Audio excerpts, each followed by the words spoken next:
On a déjà dit beaucoup de choses au sujet de la guerre 14-18.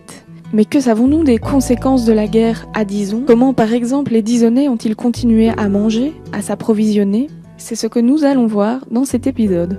Il faut bien vous dire que Dizon a été une des premières agglomérations occupées, une des dernières libérées. Le gros problème que les Disonnais ont eu, c'était la nourriture au départ. Parce que les commerces, ils avaient leurs petites réserves, mais ils n'étaient plus approvisionnés vu qu'on se battait du côté de Liège. Donc il a fallu que l'administration communale essaye de trouver de la nourriture pour pouvoir fournir aux gens de la ville. Surtout des pommes de terre, du pain, de la farine pour faire du pain. Aux Belges rationnés, les Alliés envoyèrent heureusement des cargaisons de nourriture qui permirent à des soupes populaires de se créer un peu partout à Dizon. Parce que la Belgique était connue partout.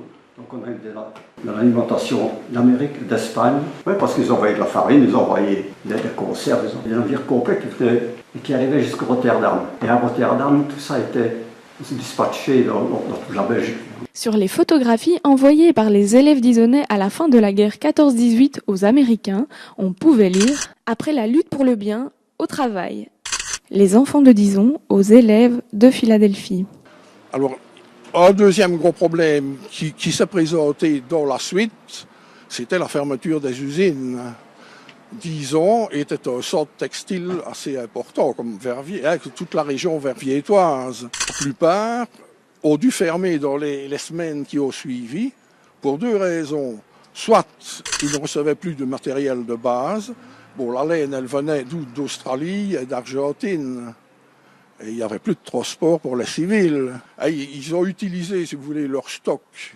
Mais une fois qu'ils n'ont plus de stock, les Allemands, si les Allemands leur avaient dit « on vous fournit la laine et vous travaillez pour nous, vous fabriquez des uniformes ».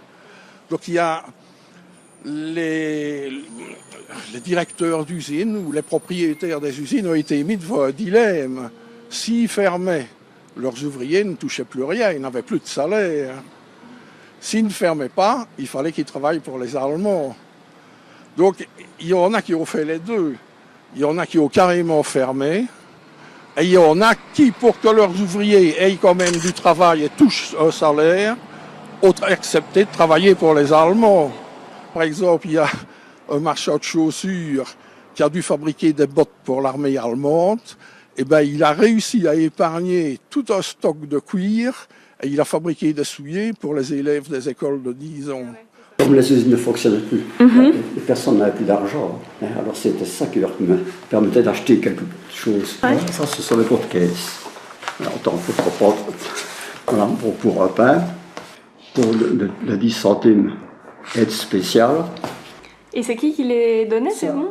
Ça, au départ, les premiers qui ont fait ça, c'était les usines et les banques. Puis alors après, ça a été fait par la commune.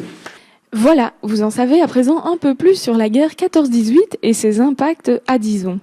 Le prochain épisode traitera en détail des premiers jours de l'invasion des Allemands et des correspondances entretenues par les soldats partis sur le front grâce à Verviers-Vola.